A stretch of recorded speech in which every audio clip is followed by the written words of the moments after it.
गोदा ते नर्मदा जलयात्रा कोपरगावात राष्ट्रवादीकडून जोरदार स्वागत.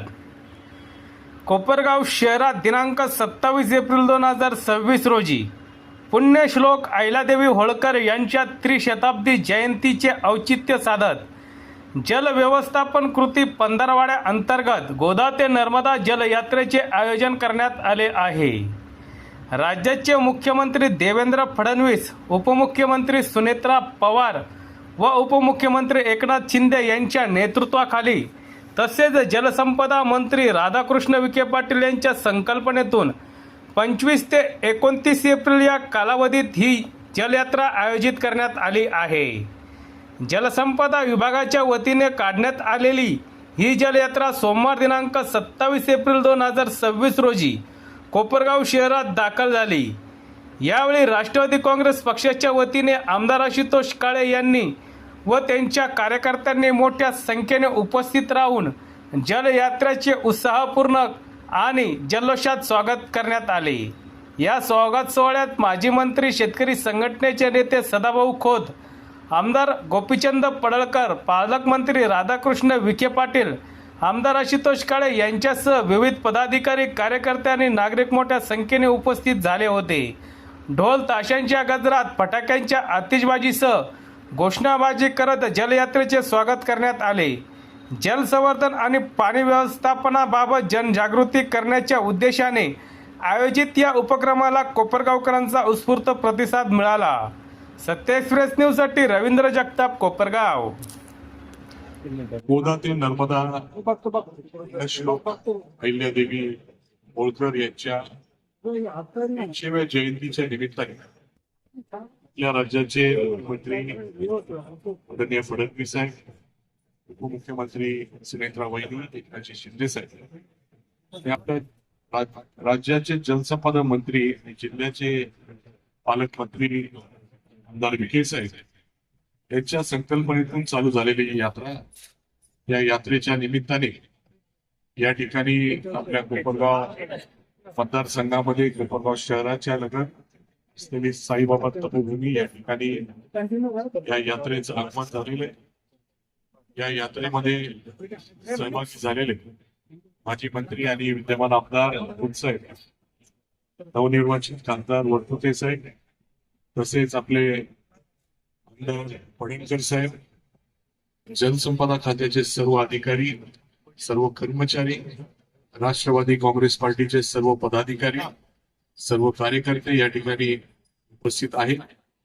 साहेब, आपल्या सर्वांचं आणि या यात्रेचं मी साईबाबा तपोभूमी कोपरगाव शहर आणि मतदारसंघामध्ये मनापासून आपलं स्वागत करतो. या यात्रेमध्ये आपण दक्षिण गंगा गोदावरीचे तीर्थ देखील आपण त्याच्यामध्ये पूजा करून सामील केलेलं आहे. ही फार चांगली संकल्पना आपल्या माध्यमातून यात्रेची या ठिकाणी आलेली आहे. 300वी जयंती साजरी करत असताना जे योगदान राजमाता पुण्यश्लोक अहिल्यादेवी यांनी पूर्ण भारतभरामध्ये दिलेलं आहे, ते वेगळ्या वेगळ्या क्षेत्राच्या माध्यमातून दिलेलं आहे. त्याच्यात सर्वात महत्वाचं जे क्षेत्र असेल ते जलसंधारण, जलसंपदेचं आहे. म्हणून आपल्या संकल्पनेची यात्रा काढण्यात आली. एक वेगळा उपक्रम या जयंतीच्या निमित्ताने आपण घडून आणला. त्याबद्दल आपले मनापासून मी अभिनंदन करतो, आभार व्यक्त करतो. पुन्हा एकदा आपल्या सर्वांचं स्वागत करतो आणि माझे 2 शब्द थांबवतो. जय हिंद, जय महाराष्ट्र, जय मालगाव. आज गोदा ते नर्मदा या जलयात्रेचं आगमन आपल्या साईबाबा तपोभूमीमध्ये झालेलं आहे. या यात्रेच्या निमित्तानं आपल्या परिसरातील सर्व मान्यवर मंडळी इथे उपस्थित आहेत. राज्याचे लोकप्रिय मुख्यमंत्री देवाभाऊ यांच्या नेतृत्वात आणि जलसंपदा खात्याचे मंत्री माननीय राधाकृष्ण विखे पाटील साहेब यांच्या संकल्पनेतून पुण्यश्लोक अहिल्यादेवींच्या त्रिशताब्दी जयंतीच्या निमित्तानं गोदा ते नर्मदा आणि अहिल्यादेवींची जन्मभूमी चौंडी ते अहिल्यादेवींची कर्मभूमी महेश्वर अशा 2 यात्रा या पर्वाच्या दिवशी निघालेले आहेत। आज यात्रेचा 3रा दिवस आहे। माननीय विखे पाटील साहेब स्वतः या यात्रेमध्ये 24 तास सोबत आहेत। माननीय या विधानसभा मतदारसंघाचे कार्यसम्राट, तरुण तडफदार, युवा आमदार माननीय अशोकजी काळे साहेब यांनी या यात्रेचं इतक्या जल्लोषामध्ये स्वागत केलंय। मी सर्व यात्रेकरूंच्या वतीनं त्यांना मनापासून धन्यवाद देतो। माननीय सदाभाऊ, माननीय वडकुते साहेब उपस्थित आहेत, सर्व मान्यवर आहेत। एका मिनिटात बोलायचं म्हटलं तर पहिल्यांदा अशी यात्रा निघते। अहिल्यादेवींची जन्मभूमी महाराष्ट्र आहे, त्यामध्ये अहिल्यानगर आहे आणि अहिल्यानगरमधून चौंडीमधून पहिल्यांदा राज्य सरकारच्या माध्यमातून महेश्वरला जाणारी ही पहिली यात्रा आहे। गोदा ते नर्मदा अत्यंत चांगली संकल्पना या जलसंपदा खात्याच्या माध्यमातून मांडलेली आहे।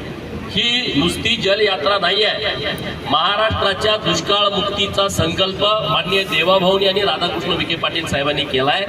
ज्या भागामध्ये कायमस्वरूपी पाणी हवं आहे त्या भागाला पाणी देण्यासाठी राज्य सरकार अत्यंत टोकाचा प्रयत्न करत आहे आणि मला 100% खात्री आहे येणाऱ्या काही वर्षामध्ये महाराष्ट्र आपल्याला दुष्काळमुक्त झालेला दिसेल।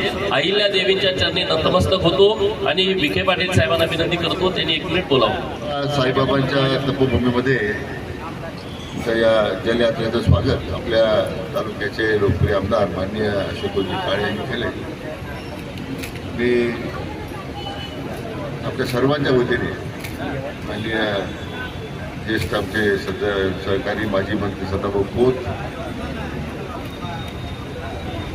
सुंदर नेतृत्व माननीय गोपीनाथ पडळकर, नवनिर्वाचित आमचे राज्यसभेचे खासदार माननीय वडकुते साहेब, या सर्वांच्या वतीने आशुतोषजी आपला आणि आपल्या सर्व कार्यकर्त्यांचं, काकासाहेब कोर्टे, आपल्या सर्वांचं मनापासून मी धन्यवाद देतो।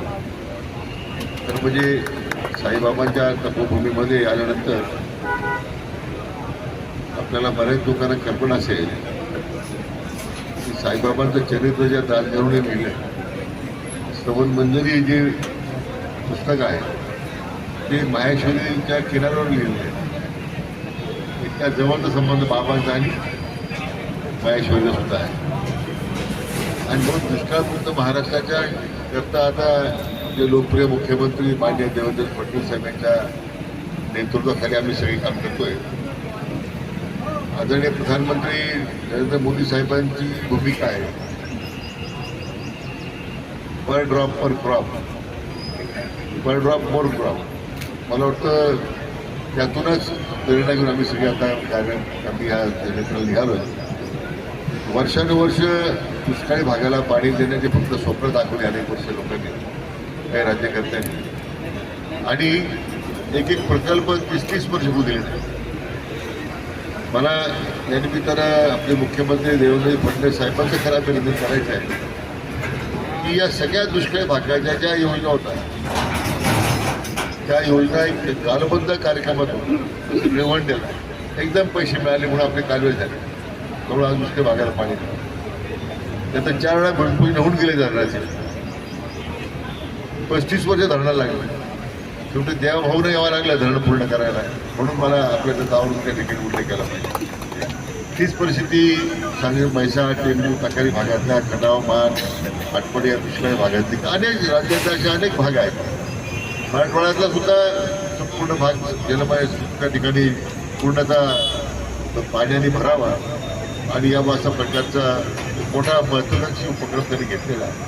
म्हणून या जलयात्रेच्या निमित्तानं कुंडेश्वर अहिल्यादेवीने जो विचार मांडला 300 वर्षापूर्वी, जलस्रोत निर्माण केले, राजारी घाट निर्माण केले, घाट, जुन्या विहिरी, बावळं सगळ्या त्यांनी निर्माण केलं।